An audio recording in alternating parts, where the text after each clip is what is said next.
Hey y'all, so today I am cleaning the kitchen area of the cargo.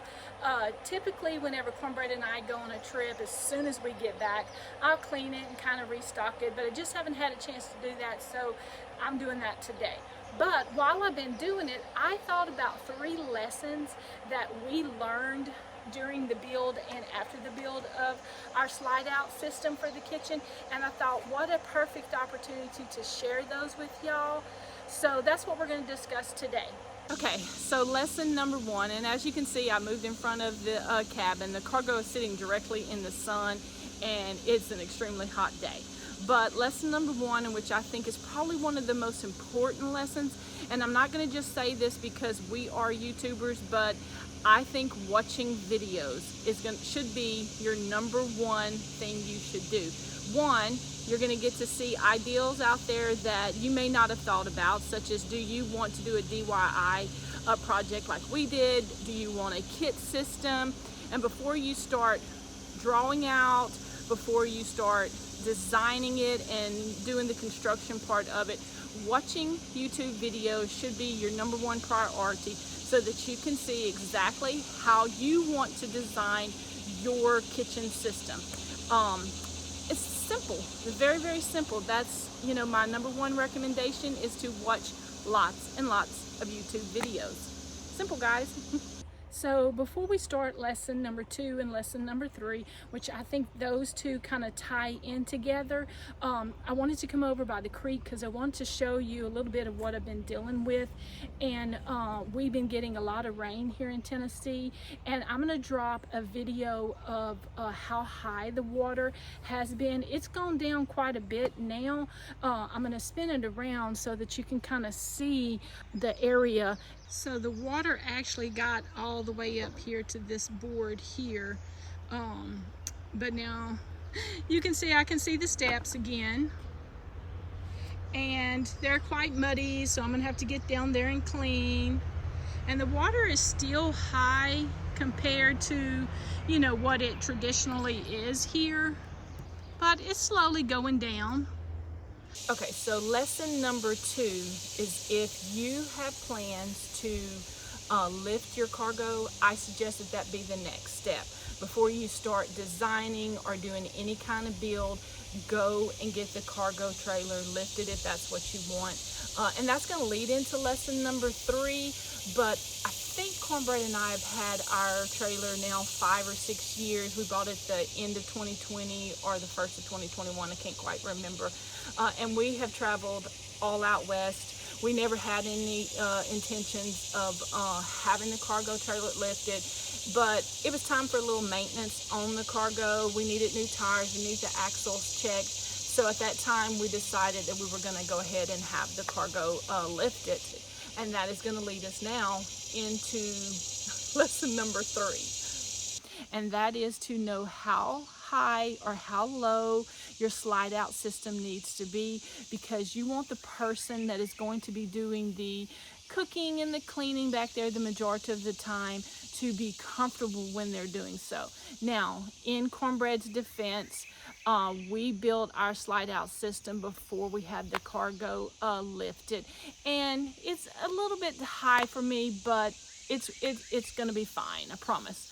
Now this to me is a good lesson regardless if you're going to have your cargo trailer lifted, because you're going to get to sites that aren't always a level, and so you may have the front of the cargo lower and the back higher, and you're going to have to do some adjustment, and you may be uncomfortable during cooking because in order to level that cargo trailer, the back is higher, so you just have to learn to kind of go with the flow of things, and it's not that big of a deal, I promise you. It all works out and you still end up with a great meal. So Cornbread, being the person that he is, he said that he would take everything back out of the kitchen and redo it for me, but I told him absolutely not. I love the kitchen, y'all. Yes, I have to reach up a little bit whenever I'm cooking or cleaning, but it's fine. It serves its purpose, and it is perfectly okay. I can always let down the jacks in the back if I needed to, if we get somewhere and it's a little bit higher than I anticipated it to be. But It's all great. Now, we do have a full video of the slide out system whenever, you know, and showing you around, but I'm going to give you, in case you didn't see that video, and we'll drop a link to that one also below, but just in case you didn't see that video, let's do a full little tour of the kitchen so you can see just how wonderful it is too. We have the Blackstone right there. I have some storage back here. All of my utensils and everyday use things are in this tough built toolbox back there in the very, very back. Let's see if I can move the camera. I have all my storage for my canned goods and extra supplies, pots and pans back there. Then we'll come back up here. I got a little thing for the paper towel. I got my sink to be able to wash dishes. We got our Massimo 12-volt refrigerator, which is powered by our Blue Eddy.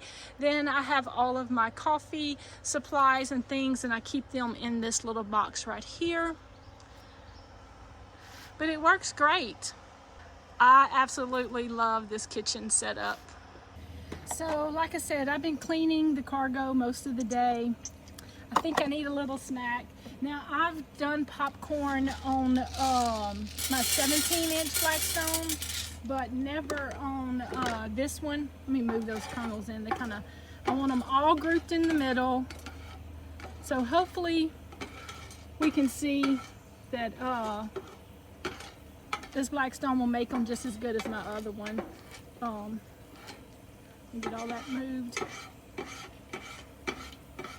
I'm not going to put a whole bunch down, but I mean, I want enough for a nice little bowl.